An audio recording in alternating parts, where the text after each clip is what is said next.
everyone for joining. Hello. Hopefully the music will stop playing now. Thank you everybody who's joining us this evening. We really appreciate you taking the time to join us. This is the demo day for the ARM program. This is the fourth cohort for the ARM Labs Innovation Program. And we have had such an exciting time these last few weeks preparing these startups. I just want to give it one more minute for anybody else who might be joining us before we go ahead. So yes, just giving it a few more seconds just to make sure everybody who committed to joining us this evening will be here.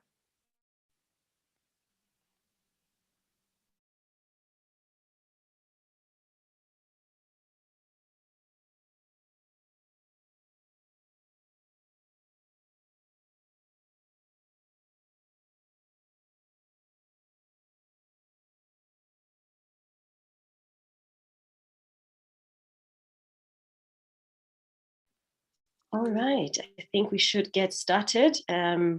So once again, I wanted to say thank you for everyone who has joined us this evening. It's been a long time coming. My name is Njeri Mohia, and I am part of the ARM Innovation Program coordinating team, particularly partnering with Greentec Capital Partners to deliver this program.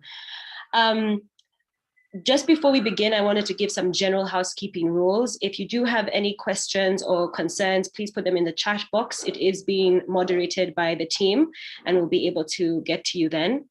And in terms of what to expect this evening, this is the program ahead of you. We're going to give you a really short synopsis on what happened these last 8 to 12 weeks during the innovation program. We're going to hear from ARM Labs about their mission and what they're looking to achieve.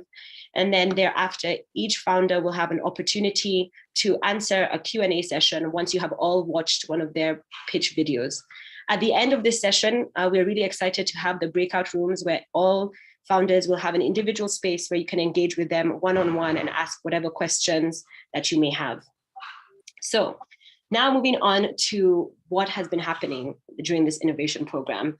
This year, ARM was focusing on how to provide localized insight, information, and expertise to upcoming and emerging fintechs based in Nigeria. And the ambition was giving localized insight as well as maintaining a globalized outlook for scale and expansion. The program started with over 200 applicants and was narrowed down through a rigorous selection process to the 5 startups that you're going to meet today. And the core pillars of this program were really to focus on sales, growth strategies, and catalyze their traction. All of these startups have worked incredibly hard, and you're going to see that reflected in their presentations today. And with that, I would like to pass the mic on to Ethan from the ARM Labs team to give you more on what they're looking to achieve. Thank you very much, Njeri, and good evening, everyone. So we are very happy to welcome you to the demo day for ARM Labs Innovation Program. Today, you will see 5 startups carefully selected because of their creative solutions geared towards unclogging financial bottlenecks and driving growth in the economy. We are hoping that for some of you, this will represent an opportunity to be part of something impactful and potentially profitable.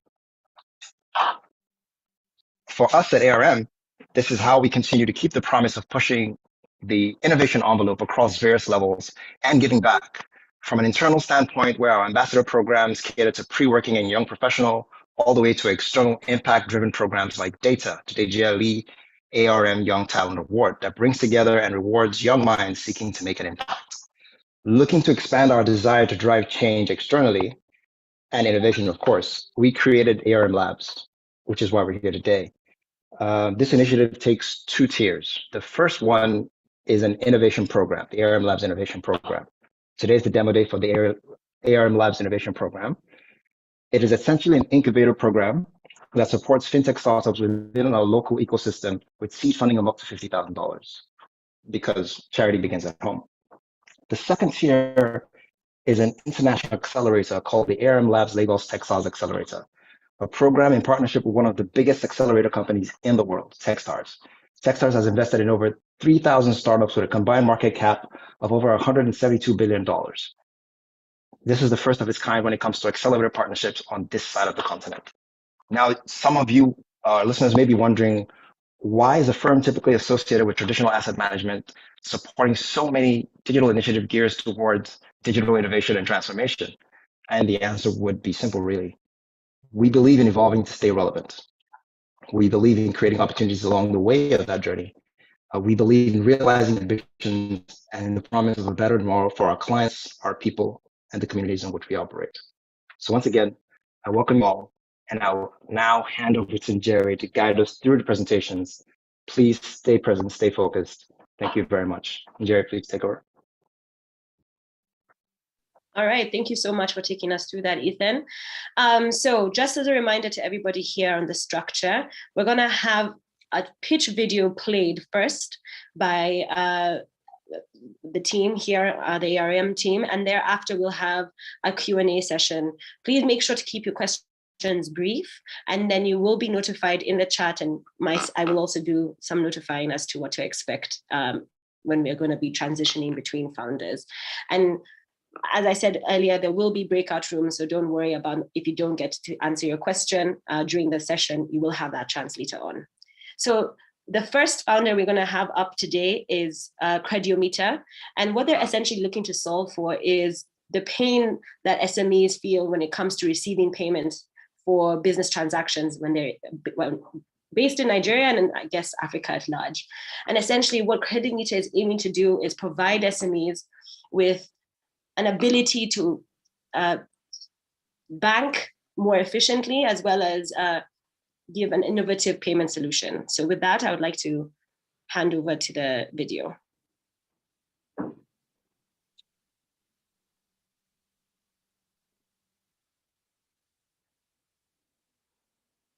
A failed transaction just occurred. My name is Adewumi, and I am the CEO of Crediometer. At Crediometer, we are building a payment solution for SMEs. Another failed transaction just occurred. Yarisi, a tomato seller in the Nigerian market, asked Ade who is ready to buy a basket of tomatoes. But Yarisi, like a typical tomato seller, has no means of receiving card payment from Ade. Another failed transaction. 2 hours ago, the cab driver told me, sorry, I have no means of receiving any form of digital payment. I prefer cash. Another failed transaction.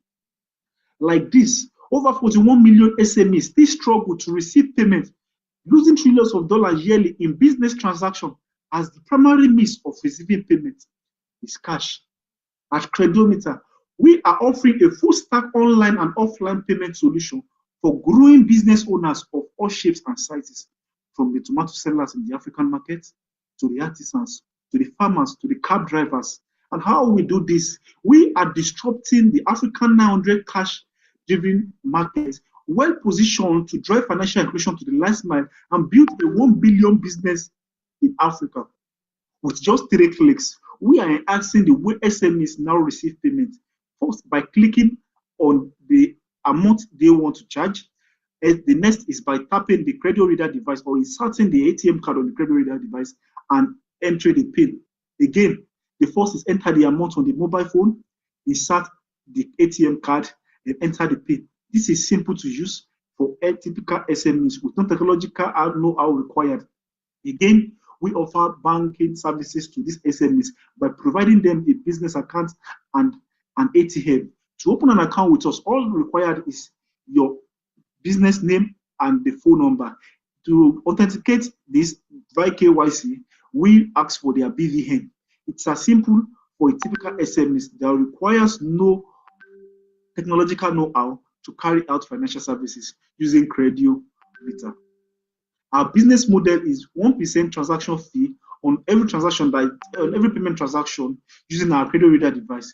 We charge $2.42 on monthly use of our business tools, as we have 7 business tools on our Credio store available on the Credio Merchant app. Again, we make money via the sales of the credit reader device that costs $24.21, and as well make money via the ATM sales, both the Naira ATM card and the dollar ATM card.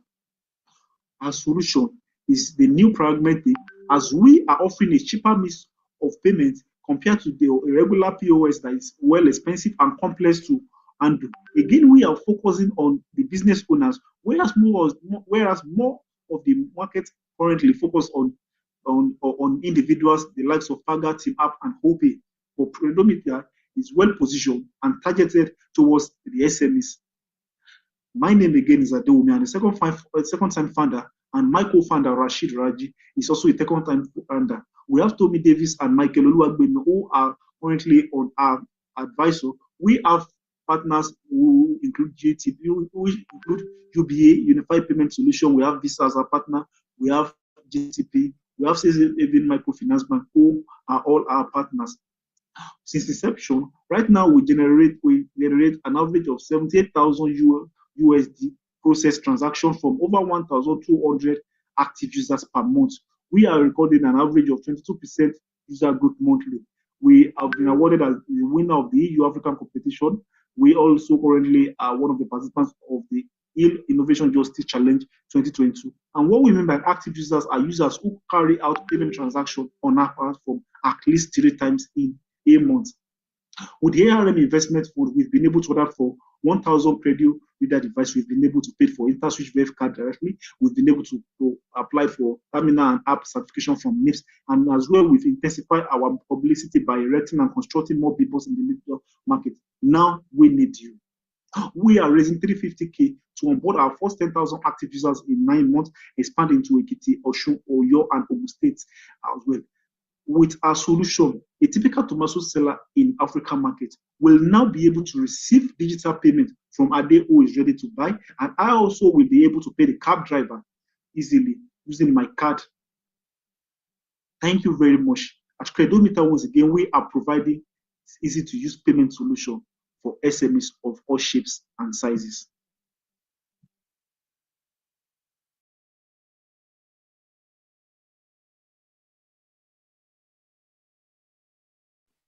All right. I hope everybody got a chance to enjoy that video. George, if you could put your camera on, because it would be great to see your face as we get these questions from the audience. As a reminder, please feel free to raise your hand or post your question in the chat box, and we'll get started on learning more about Crediometer.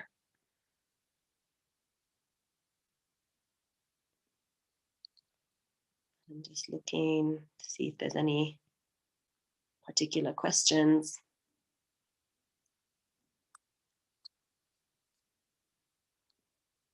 Just as a reminder, feel free to raise your hand. Okay. As we're waiting for that to happen, it would be great to understand, George, what traction has looked like, particularly over the last quarter, now that you've been gearing up and trying to approach more clients. Yeah, thank you very much, Njeri. Now, the last quarter has been interesting for us because since we got the investment from ARM, now we've established more partnership. Now we've partnered with microfinance agency in Ondo State, that is the state government has partnered with us using the business owners, that is the micro business owner they give credits to, now using our platform. With this, we are onboarding over 2,000 SMEs in Cromer, which is the capital of Ondo State, and we tend to actually cover the whole 18th local government, which is next year, which is the next quarter, to cover the whole 18 days. This has been good for us, and this is currently one of the partnerships we have. Again, next month we are also onboarding the cooperative society, as we have a discussion with them. Currently, we are working on the MOU since the last quarter. With that, is one of those are the tractions we've been able to gather so far. Okay, amazing. That's quite important. Just curious, what is the onboarding time? Like, how long does it, particularly when you're working with these partners? Oh, and we also have a question in the chat that you can answer as well, which is, what will the investment, what is the long-term value of these users, of your customer base?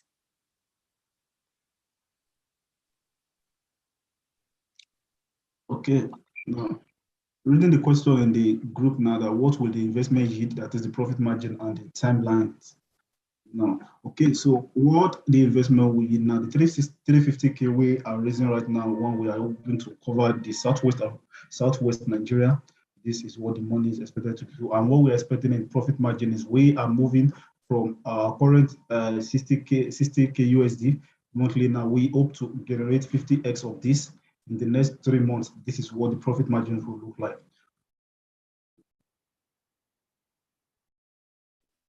Okay, amazing. Okay. Now, there's another question. There you go. Okay, yeah, the next question I could say is, Adumi, please tell us about the device and how does it work? Great. What is how it actually works? We have a device called Credio Reader that allows business owner, and if you could see the camera, I would like to show you this, the device. It's as, this is it. This is the Credio Reader. It's as small as a key holder. Now, all you need to do to receive payment is one, tap this device, just place your ATM card on it. One, that is the first step. Then on a smartphone, okay, this is a smartphone, then enter the amount. Now, if you come up to my shop to buy a pair of shoes for 20,000 naira, all you need to do is just enter the amount, which is 20,000 naira, tap the ATM, then enter the PIN. 3 steps to receive payment. This is how the device works. What we've done is we've been able to successfully simplify payment for a typical artisan, a typical tomato seller, a typical driver who may find it difficult to integrate API, who find it difficult to understand what technology really means, but can definitely relate to receiving payment with this. This is how the device actually works for card payments.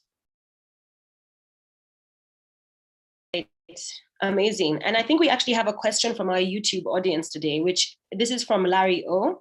He's asking, what makes Crediometer different from other SME payment collectors like Kepa, OPay, MPOS, and the rest? Okay, great. Now, like the likes of OPay, Paga, and what's that secret sauce? Now, this is it. This is a device that's as small as any device, any of the current solution in the market. Hello? This is also 90 times cheaper than any of the current solution in the market. Now, hi, George, can you hear me? Yes, I can. And I don't know if everyone can hear me.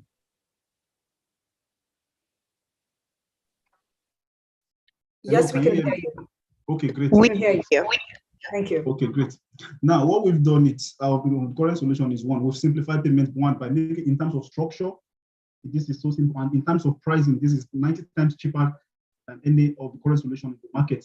Again, every current solution in the market is owned by the company. That is, if you get a POS from OPay, the OPay terminal belongs to the company itself. Now, if you want to own it, then you need to buy it outrightly. But what we've done is you just need, once you get this from us, it is your property. It belongs to your company. So you are not entitled to it, rather it's a property that it's something you could use. And that beautiful thing is you could hold one of these. When you have one of these, multiple devices could be connected to it via Bluetooth, because this works via Bluetooth. So this is some of our differences in the market. Again, also we have 7 business tools that complement our solutions. We have credit for savings, we have credit for inventory, credit for appointment, credit for restaurants. These businesses complement the payments for these SMEs. These are some of the things that distribution from the current solution in the market.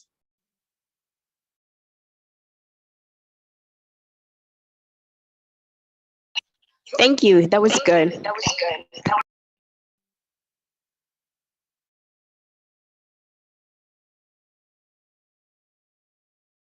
Okay. Do we have any more questions?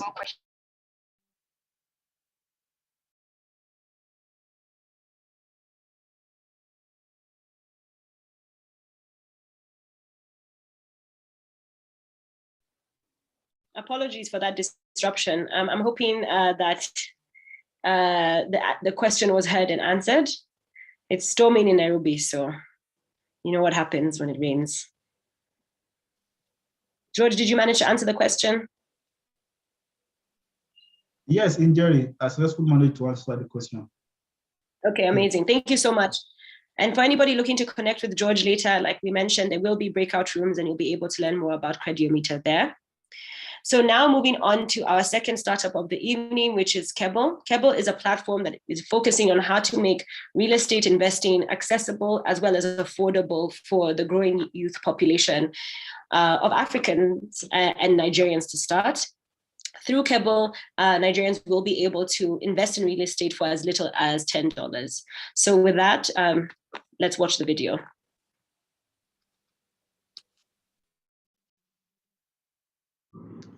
60% of all real estate assets in Africa are owned by 10% of Africans. For most Nigerians, it's next to impossible to invest and build wealth with real estate due to its high barrier to entry.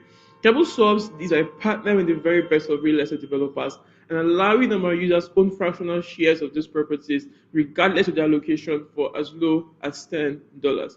My name is Emmanuel Opala, and I'm the co-founder and CEO of Keble. Real estate, which is known to be capital intensive, has a high barrier to entry, and as such is being controlled by HNIs and big corporates. In Nigeria alone, less than 20% of over 200 million people own homes and are actively investing in real estate to build wealth for themselves and their families in a stable and sustainable way, leaving the remaining 80% vulnerable to other investment options. The middle class, which was roughly over 38% as of 21 years ago, has drastically reduced to less than 10% due to the growing inflation rate and currency depreciation of the country. The current banking structure makes it difficult for real estate developers to access capital for their projects, and as such, they tend to look out for other alternative means of raising capital in order to build good homes for Africans. Keble solves these highlighted problems by partnering with the very best of these real estate developers and making real estate investing accessible and affordable for the growing young population of Africans at home and in diaspora to build wealth in a stable and sustainable way. Through Keble, Africans can own and invest in real estate for as low as $10. We've also built an embedded APIs for Fintechs to leverage and issue fractional shares of these properties to their users. This has drastically contributed to the reduction of our cost of customer acquisition and also drive distribution. How does it work? You come to a platform, sign up, go through KYC process, select the property to invest in and a number of tokens to purchase, make payment, track and earn from the capital appreciation of the property when liquidated. How do we make money? We make money via commissions, asset management fees, and transaction charges. How do we acquire customers? We acquire customers through 1, digital marketing, 2, influencer marketing, 3, partnership with Fintechs through our embedded API, 4, we build and leverage communities highly invested in financial literacy. Our competitive advantage is we have a very strong network of real estate developers in Nigeria, Ghana, and UK. This alone gives room for transparency, enabling our users to know what, where, and the performance of the property they're investing in, and also drive scalability. We currently have a total addressable market of over $122 billion across Nigeria, Ghana, Kenya, and South Africa, and we're looking to obtain 20% of our serviceable obtainable market between now and the next 5 years. Why now, you may ask? Nigeria, which is Africa's most populous country, is expected to double in size by 2050. The current housing deficit is on the rise, and there is a huge demand for alternative investment options. Internet penetration is expected to increase by 65.5% between now and 2023. This will uniquely position Keble to provide access to real estate investment options digitally. Within now and the past 12 months, we've invested a total of $175,000 across 16 properties, paid out $135,000 to our over 600 users. We basically made over $25,000 in revenue, and currently 2 fintechs are consuming our APIs to issue fractional shares to their properties, and we're looking to obtain 6 more between now and the end of the year. The team bring a combined experience of 14 years with myself, Emmanuel Opala, who have a background in civil engineering and have worked with a couple of real estate development and construction companies. Also, Maria has a background in accounting with 3 years experience in retail management. He's also a certified investment and data analyst. Adebisi and Valentine bring a combined experience of 8 years in building products for fintechs and industry-leading companies. We also have advisors from Greentec Capital and also Weeby Finance. We're currently raising a $350K pre-seed at a $3.5 million pre-money valuation cap, which we basically want to invest in marketing, product, and operations. This will enable us to reach 50,000 users and $1 million in capital invested in real estate assets between now and the next 12 months. Thank you very much, and do have a great day ahead. Cheers. All right, Jose Maria, thank you for joining us. It would be great if you turn on your camera just so that we can see you as we ask these questions. Okay, and so to kick us off what is your selection method when it comes to what properties to invest in? Okay, hi everyone. Good evening. So the way we basically approach selecting property is we we've kind of like built out a good relationship with these developers, right? So we then like leverage our inventory and we look out for like prime locations, right? So when we basically look out for the prime location of the property, one location matters first because we kind of like use a location-based investment approach, reason being that every location in which property is located has the different ways it kind of like react to the capital option of the property, right? A property in Ikoyi, for example, can be, if constructed today, can be valued the same way property in like VI is, right? So that is like one of the key things we look at, kind of like work with like data, work with like current market trend, and just use that to pick prime property locations. And we also like carry out due diligence process. We look at the financial forecast before making a final decision if we can go for this property or not. And especially what exactly is the content of the property? Will it be residential? Will it be mixed or commercial? So because I look at it in a broader spectrum and then like narrow down our focus, really helps us like pick out the best properties out of like various ones we look at. So that's basically how we select properties. Okay, amazing. Thank you for that comprehensive answer. As a reminder to the audience, please feel free to raise your hand and we can then pass the mic to you if you want to ask a question. And as well to our YouTube audience who's watching, we have somebody watching the comments as well, so feel free to post there. And one last other question here that we have is, what measures do you have in place to prevent money laundering? Very, very interesting. Very interesting. So, well, I think I'll start with saying I give kudos to like the founding team. We've been able to like bring together a team of, people who have like vast experience in different areas. Like it's like a moving vehicle, right? So like different wheels can like have different people are just good at what they do. So at the beginning of when we started to like build out our product, we understand the way money laundering is in the real estate industry, right? And how people take advantage of it. So one of the like the very important thing we did was to take that first approach to like going to the EFCC and getting like a anti-money laundering certificate called Cromer in Nigeria. Yeah, for those of us who are working in banking and basically understand what I'm talking about. So EFCC had to like vet our business, then I grant that certification that Keble is that platform that you can't do money laundering on. And one of the things that our customer success team also try to do is, because we have like a bandwidth where minimum investment access is $10, but like when you're investing as high as like $10,000, $25,000 before you even try, because we can like monitor the behavior of the user through on the platform. So we like reach out to you and like even when we're meant to start to initiate, we are seeing what you're doing. So if we see anything weird, we just like reach out to you and like, hey, sorry, can you tell us more about what you're doing before we grant you access to our platform, right? So we kind of like have a very, very critical approach. Kudos to Jose Maria and the marketing team for like bringing out a structure around that and customer behavior on the platform, yeah. All right, amazing. Yeah, that's quite a rigorous process that you have there. I have a question from the YouTube audience, which is from Chiamaka. I hope I did not butcher her name or his name. How do you hedge against construction price hike? How do we hedge against construction price hike? Hiking? I guess maybe construction price.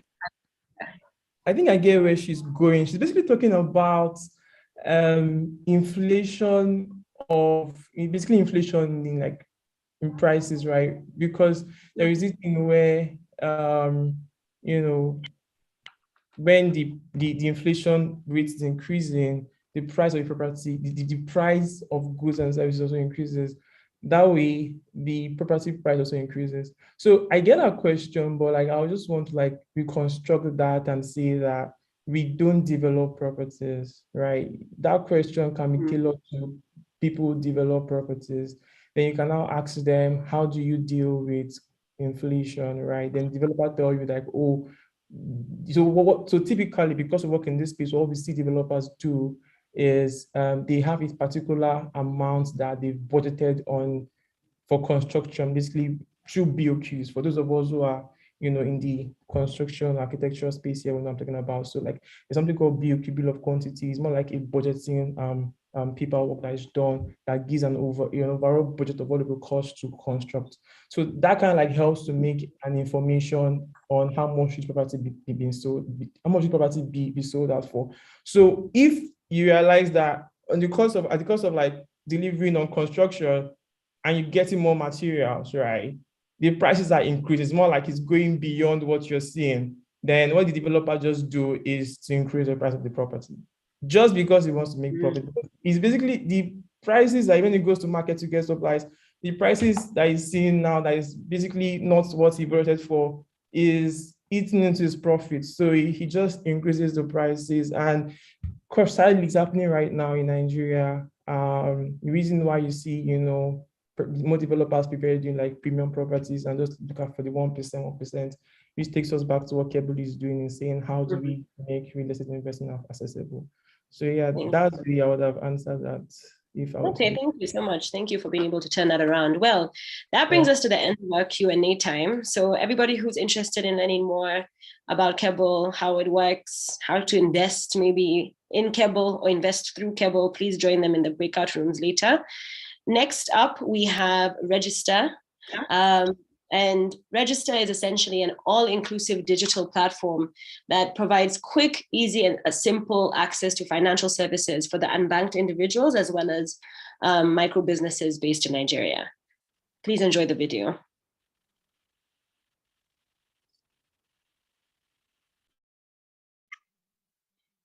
Hello, everyone.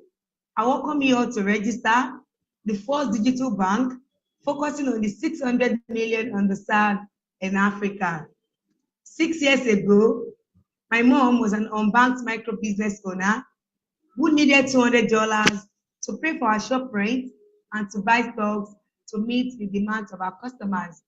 Every day, she approaches different microfinance banks in Lagos, Nigeria, but guess what? Her loan is always rejected because she had no credit history, no bank account, and no valid ID card. Because of this, her business failed. It was actually a very difficult time for the family to survive. And you will agree with me that my mom is one out of 650 million people in Africa that are unbanked. And her business is one out of 200 million micro businesses that have limited or no access to financial services. So one day, we decided to liberate the informal sector by launching Register as a digital platform to provide quick, easy, and simple access to financial services for my mom and over 5 million micro businesses in Africa by 2027. Our value proposition are two. Number one is financial inclusion, where we open this instant bank account for the agents and customers. We digitize service and we also provide micro lending. Number two is business structure, where we digitize business incorporation and weekly financial records so that they can determine their weekly profits. The way we do this is by offering multiple financial products ranging from $100 to $300 loan payable within 6 weeks. All our loans are fully secured and our non-performing loan is less than 1% against the normal standard of 5% in Nigeria. We make money through interest on loans, processing fees, business incorporation, and many others. And our annual gross profit margin is 90%. Our go-to-market strategy involves partnerships. We partner with Providence Bank, who has already given us their API for immediate bank accounts for the agents and customers. Others include Identity Pass, Octamal, corporate organizations, local governments in Lagos, Nigeria. We've been awarded severally in the industry, and we realize the fact that we have a lot of players in this field. But what makes us different are because we are building a financial system that works for everyone using social reputation, artificial intelligence, machine learning, and alternative data to award credit score to the unbanked customers or disbursing loan within 24 hours. Number two, why we are different is, according to research, over 80% of the micro businesses fail due to lack of cash flow management. But in Register, we nurture and structure the micro businesses from a point where they don't have bank accounts to a point where their businesses are registered, and we even help them determine their weekly profits. Just in 5 communities, we've disbursed over 500,000 US dollars to over 2,000 customers. We've launched our MVP and we've raised 70,000 angel investments. It is expected that the global market size of the fintech industry would increase from 118 billion US dollars to 350 billion US dollars by 2025. We hope to tap into 2.7 billion US dollars in the same year. And in order for us to achieve this, we are asking for a proceed of 200,000 US dollars, which is going to be used for banking license and business expansion to other communities. We believe this is achievable because my team, comprised of knowledgeable, brainy, skilled, passionate, and erudite entrepreneurs, such as myself, I am Bello Rukayat Oluwasho. I'm the founder and CEO of Register. I have over 5 years professional banking and accounting experience. I am a chartered accountant. I am passionate about financial inclusion. I have a Hafiz, who has over 10 years banking experience. He is a chartered banker and a chartered risk manager. Our CTO, Toju, has over 7 years IT experience, and others. Our advisory board are well committed to the development of the organization. In conclusion, join us in building a multi-billion-dollar company that will not only guarantee the return on your investment, but also create economic and social impact globally. Thank you. And once again, I am Rukayat from Register. All right. I hope everybody enjoyed that. Rukayat, please, could you please put on your video and unmute yourself so that we can get through this question answer session? As a reminder to everybody, please feel free to post in the chat box. YouTube community, the comments are being viewed, so you can also make sure to answer, get your questions answered there. So the first question here is, less than 5% of all 400 neobanks are profitable worldwide. How do you plan to reach profitability? Oh, challenging. Yeah, thank you so much. My name is Hafiz Olaliko. I'm the Chief Operating Officer of Register. So I'll be glad to answer your question. Yeah, so it was reported a few days ago about how one of the neobanks, in Nigeria, had also been making loss. Yeah, so that's a fact. But we can tell you that in Register, we are not competing with what other banks have been competing with. So many neobanks in Nigeria today, or in Africa, or in other parts of the world, they've been competing with other commercial banks. And that is why you see even a small microfinance bank, you see them disbursing loan as high as maybe up to $5,000, $10,000, even $2,000. And that is where many of them are failing. In Register today, when Rukayat started the introduction, he said we are a digital bank created for the underbanked, people who never had a bank account. And that is the market, the niche that we have created for ourselves. And that is where we are different from many of them. If you look at our products, you would see that our loan is between $100 to a maximum of $300. And with this, we have been able to reduce our exposure to the barest minimum. And we can tell you today, by the experience of what is going on in Africa, many targets of the neobank, they are leaving the country to search for greener pastures in other countries. And that is why they will continue to fail. But the people we are targeting, they are people who continue to stay in Nigeria, and they are looking for better needs for their family and themselves. And these are the people we are targeting. And on this, we are happy to tell you that the market is so big. Even the very few we have been able to target, which is just 2,000 today, we have been able to disburse over $500,000 to them. And we can tell you categorically that all the monies disbursed have come back, including the interest. And our model is so unique, which I believe maybe more questions will come that would enable us to further discuss about our different model that we do. Thank you. Okay, very well answered. We have a follow-up, a different question altogether, which is, how have you managed to keep non-performing loans at 0.35%, especially considering the post-COVID, like financial crisis? What are you guys doing differently that makes you unique here? Yeah, so I'll answer the question again.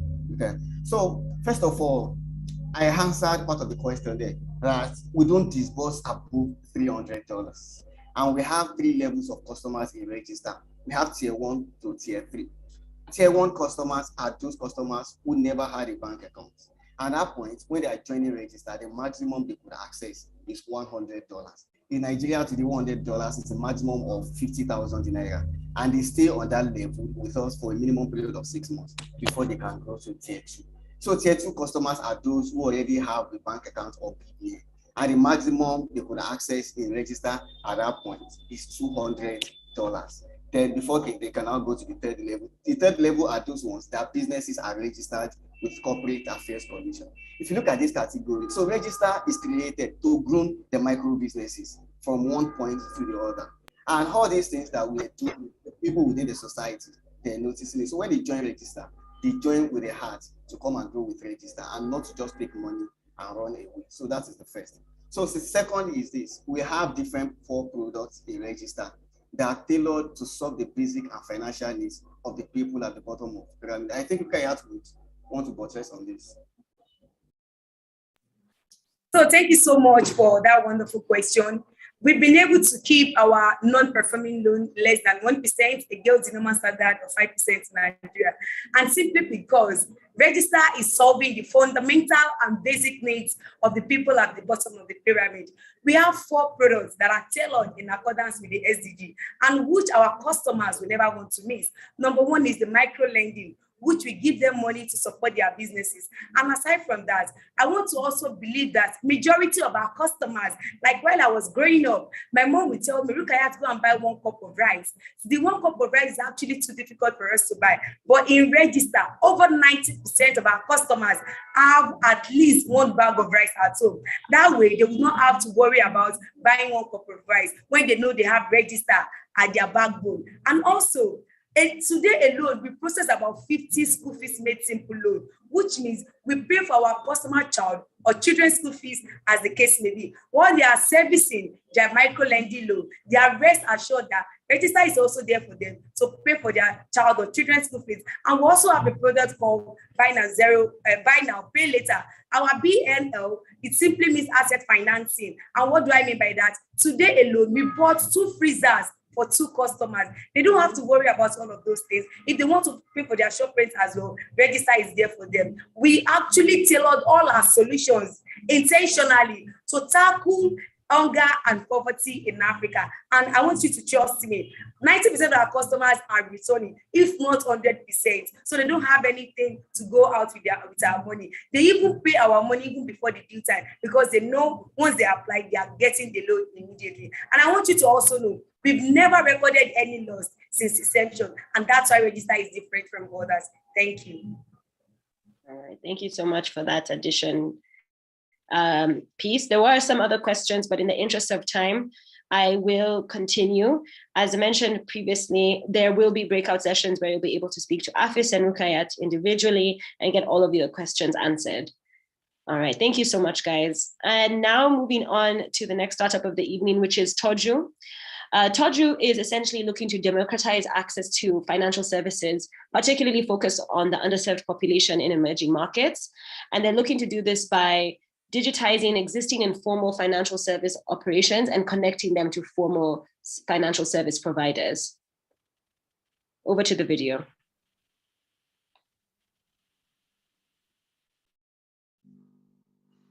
Hi, what if I told you that the so-called unbanked or underserved in Africa are really not unbanked, but rather differently banked? My name is Sadiq Tijani, and I'm the co-founder and product leader at Toju. According to the World Bank, about 370 million Africans use informal financial services as an alternative to normal banks. To put this in context, in Nigeria alone, there are an estimated 58 million adult population who are underserved financially, And there are about 900,000 informal financial service agents who go from door to door, shop to shop, market to market, to provide financial services in their little capacity by taking savings, fulfilling withdrawals, and giving loans. But as you might imagine, there are a lot of challenges with the system. Poor record keeping, low liquidity for the agent's business, the credit union system, because most times they give this credit based on intuition alone. And of course, there are very limited services they can offer to their clients. That is where Toju comes in.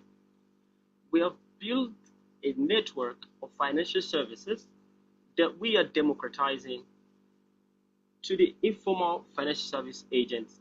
They can then, in turn, deliver this to their customers. This is a true game changer in the informal financial service space and the financial service space generally.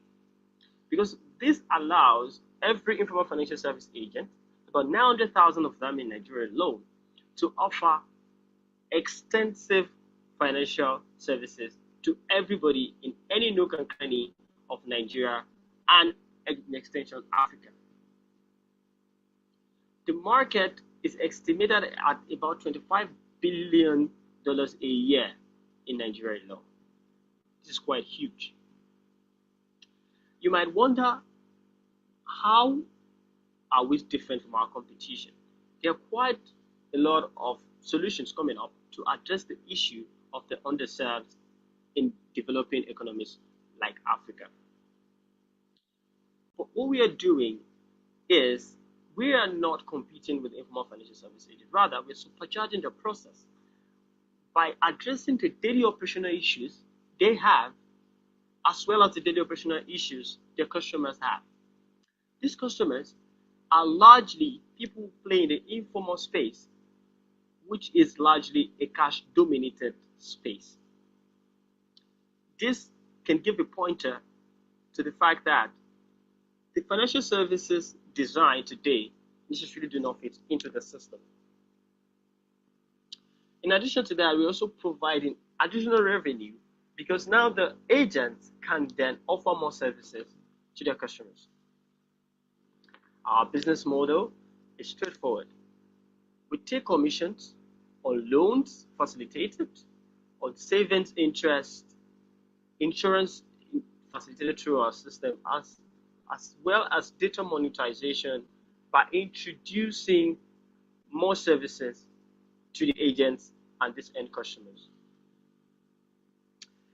In the first 6 months of this year, we've been able to work with about 200 agents in a southwestern city of Nigeria called Cromer, and in turn, these guys have serviced over 23,000 end customers. We've signed 3 major MOUs with banks to offer services through us to our customers, and 2 major thrift associations in Nigeria, giving us access to about 50,000 informal financial service agents. With a combined 20 years experience across fintech, software development, product management, and core banking,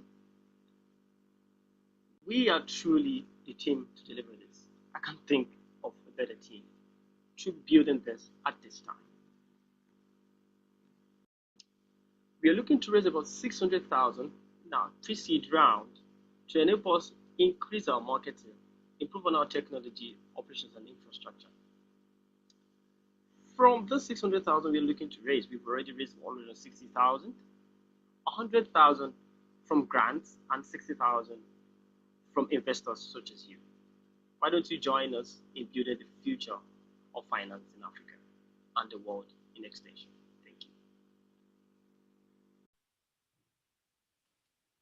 All right, amazing. Can the Toju team, Sadiq and Co, please unmute yourselves and put on your cameras so we can get into the Q&A session. All right, it's the fun part. So first question here is, you mentioned that your business makes revenue through data monetization. Could you please explain this a bit further?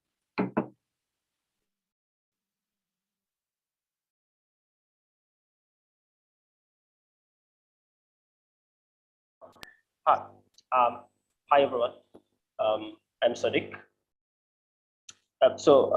We are leveraging on the data we have because these are some very rare data in Africa from the underserved people. We are able to connect companies that are looking to service this segment of the population outside financial services. So earlier in the year, we worked with an agri-tech company to disburse payments to their customers who are unbanked in the rural cities through Toju. And in this scheme alone, we're able to work with over 1,000 of these guys. So leveraging our data, we're able to work with other companies that are not financial institutions and still looking to reach the sector of the economy.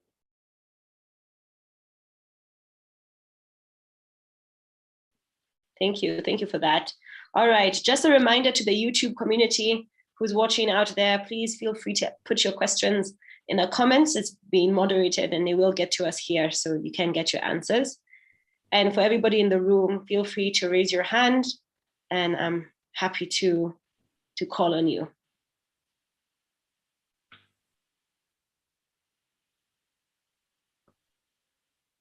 Okay, just curious now as we're waiting for questions to come in, what are the next steps in your product roadmap? What are the next plans for the build to improve the existing proposition?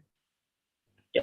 In the pitch, we mentioned that we've been able to sign MOUs with associates that give us access to about 50,000 informal agents across Nigeria.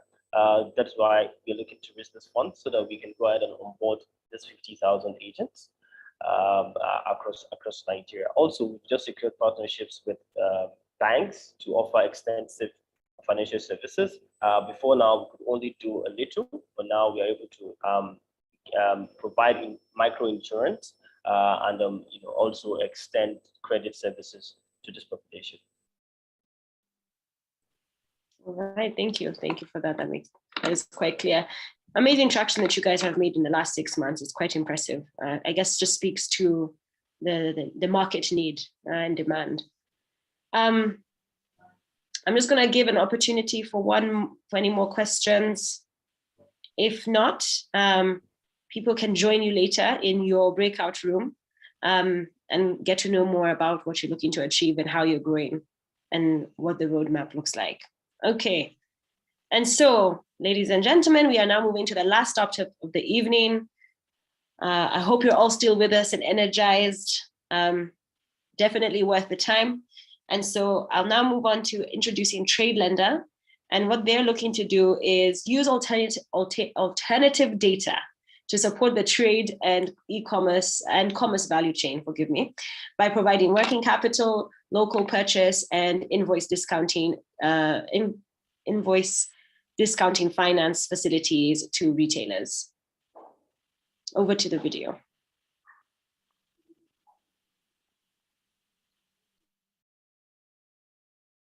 Hi, my name is Shino Arogundade, and I'm the co-founder at TradeLender. Meet Madam Justina, a middle-aged woman in Idumota Market, a major market here in Lagos, Nigeria. Madam Justina represents over 18 million micro, small, and informal businesses lacking access to credit in Nigeria, with a gap of over $29 billion, according to the IFC and the PwC. These SMEs hardly understand how credit could help their businesses grow rapidly. For those who know, they are unable to access credit because they lack the tangible collateral needs of traditional financial institutions. At TradeLender, we decided to change the narrative for these small businesses. We are providing timely access to finance for these customers because we understand the impact of missed opportunities. We have built an AI-enabled platform that gives a credit score and de-risks lending to this customer segment.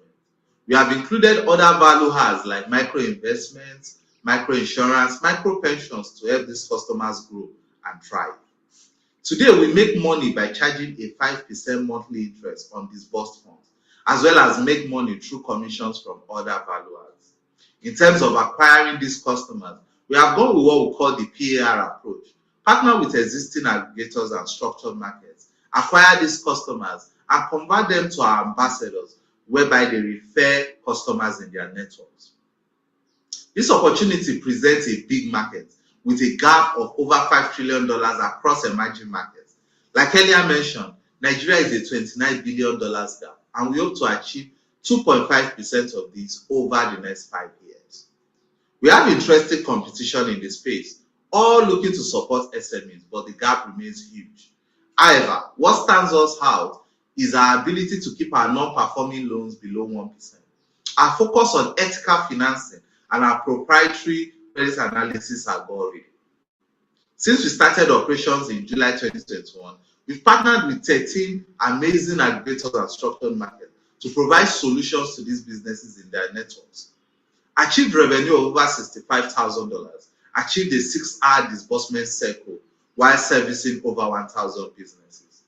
We have good reports from our partners, customers, and the media as presented here. This is the amazing team making this happen.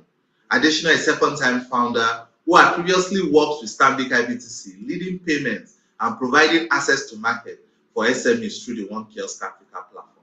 Myself, I had previously worked with United Bank for Africa Group, where I wrote credit policies for the bank across 20 African countries. Tosi, our third co-founder, has been celebrated locally and nationally for his contributions towards tech in his community.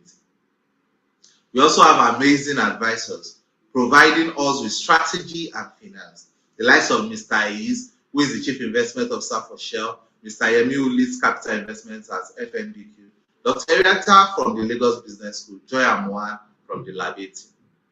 We are currently raising a pre-seed round of $1 million to acquire our national license, improve our talents, technology, and operations, and secure partnerships with some leading FMCG manufacturers. Over the next 2 years, we hope to have reached Series A, expanded to other African countries, and commenced earnings on our credit score APIs. Also, we hope to have achieved disbursements of over $1 million and revenue of over $60 million. Please join us in supporting more SMEs like Madam Justina, Wealth, Yena, and Obina presented here. With your help, they could support their families, employ more people, and together develop the economy. Thank you very much for listening. Bye. All right, amazing. So if we can have the trade lender team, there we go. I already see Sheena, amazing. Thank you so much. As a reminder to everybody, please use the chat box, raise your hand. If you're watching via YouTube, post it in the comments. We really would love to hear from you. Okay, opening question is actually from YouTube, from Tolu, who wants more clarity about loan recovery, the loan recovery process, particularly bearing in mind the way loan sharks operate in Nigeria. Okay, great. Thank you very much for the question. Currently, so the way we lend mostly to finance inventories, invoice discounting, purchase order financing, and the like. So one thing you have to bear in mind is most of our funds are used to buy products. They are used to buy assets. And part of what we try to do is impute what we call stock of hypothecation in our clauses, such that we are able to, we have rights over assets that our funds are used to purchase, and we could always recover back the assets in a case where the customer is not able to pay and sell off to recover our funds. Yeah. Okay, that's quite interesting. I have a question myself around that, which is, is there like a decision around considering that assets are the collateral in some instances?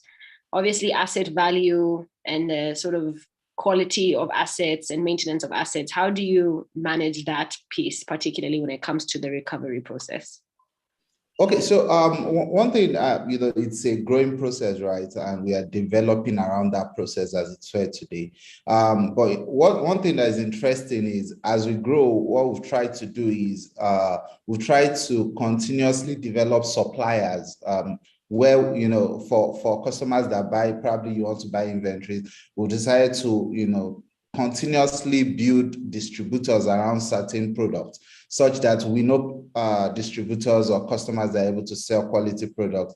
And those are the distributors or the suppliers that we provide these funds directly, or we advise our customers to get these products for, just to protect us. And, today it's not cast in stone, but as we continue to develop the business, that's what we'll try to do. Okay, amazing. Good to know. Any questions from the audience? I'm looking for hands. Anything in the question box? Yeah, all right, yeah. Here we go. The funding team. So I saw a question from Gillian. The funding team. Yeah, currently the funding team, we are all full time in the business. Yeah. All right, amazing. And curious, in regards to that 1 million round, have you had any commitments so far? Yes, we've had checks of today over 140,000, and we've had commitments of over 600,000 as of today. Okay, amazing. Great progress. Amazing. Okay, just checking. I think there's some other YouTube questions. All right. So somebody says, amazing, well done. Could you shed more light on your idea of ethical financing? Okay, so ethical financing is around environmental, social, and governmental goals, right? So one of the things we try to do is provide women with more finance, just to keep the balance, or for customers who their faith does not allow for interest. We try to go the profit sharing route, just so that everybody is involved, or today, okay, the way we are building our site, so that blind people can use it, can be able to operate on the site. That's the goal for us. So these are some of the things we are incorporating even as we go along the way. Okay, amazing. That's really good. Inclusive financing and new models of lending are really what's going to be the future. Any other questions from the team, from the attendees rather, or from the YouTube community? I'm just going to give a quick scan, see if there's any hands up. And if not, that will lead us to the end of this formal pitch video session. Thank you so much, Gina. As a reminder, now we're going to be moving on to the next exciting piece, which is the breakout rooms. Each and every founder here will have their own, well, not founder, but rather founding team will have their own breakout rooms. For some guidance as to how to access it, if you click on the 4 squares below, it should have a breakout room pop up, and where you see a number, when you hover over it, you should be able to join that breakout room. That session is going to last for 15 minutes.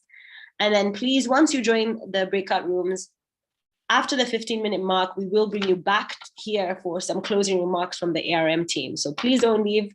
We still want to engage with you this evening, and we're really glad to still have you here. So with that, please feel free to select a breakout room to join, and we'll be back in 15 minutes.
Hello?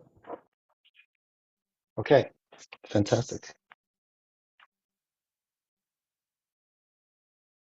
All right, good evening, everyone. Thanks a lot, Jerry, for that presentation. We really appreciate your time. As we go into the breakout rooms, I want to quickly take the time to thank you all for dedicating your precious time to joining us today. I do hope you found it engaging and useful. And like I said earlier, this is one milestone in a journey we've been on for over 28 years. Along the way, we've learned a lot and failed a lot, but failure isn't always a bad thing if you think about it critically, because it teaches you to change how you're doing things for a different result. And at the risk of sounding cliche, you can either travel fast alone or travel further with other people. We have chosen the latter, and we want company on this journey. That's why we're here, supporting fintech startups and creating impactful opportunities. So if you're an investor looking to support any of the startups that you have seen today, or just need more information, please take the time to fill out our expression of interest form, which should be in the chat room on the right, and we will be in touch as soon as possible. If you're a startup or founder looking to join our innovation program, which is focused on the local community, or our international accelerator program in partnership with Techstars that offers up to $120,000 in funding, please click the form in the chat as well and leave us your details, and we'll be glad to have you join our ever-growing community and keep you updated with upcoming cohorts. Our community currently enjoys mentorship from local and international industry experts, a fully furnished innovation hub, and access to over 20,000 international investors, pretty much ready to give you money, long and short of it.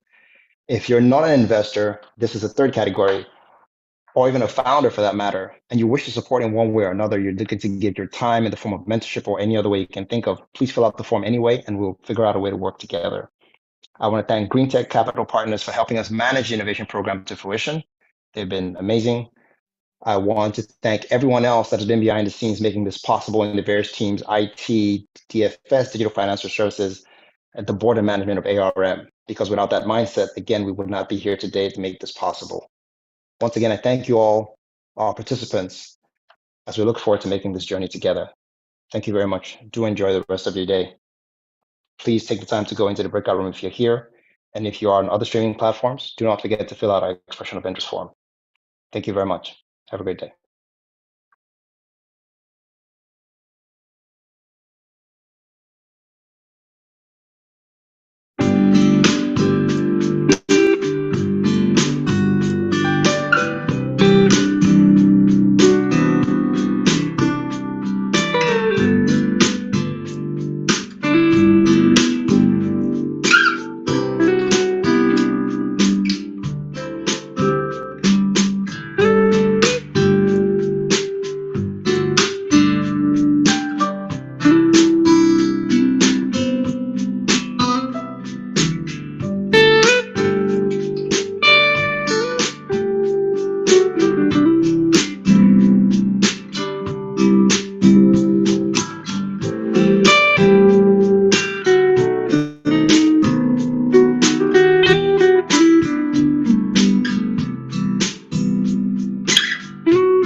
If life were a game, where every choice brought you closer to your dream, ask yourself, Would you stay where you're unappreciated, waiting for change to happen?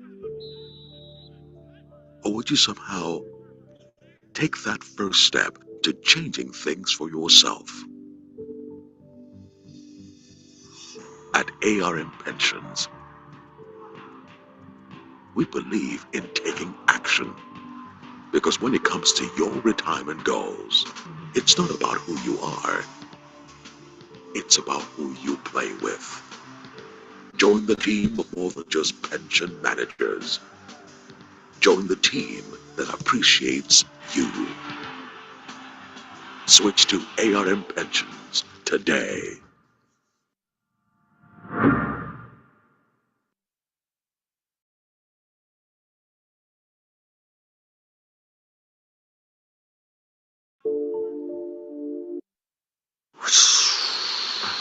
Please keep an eye on them.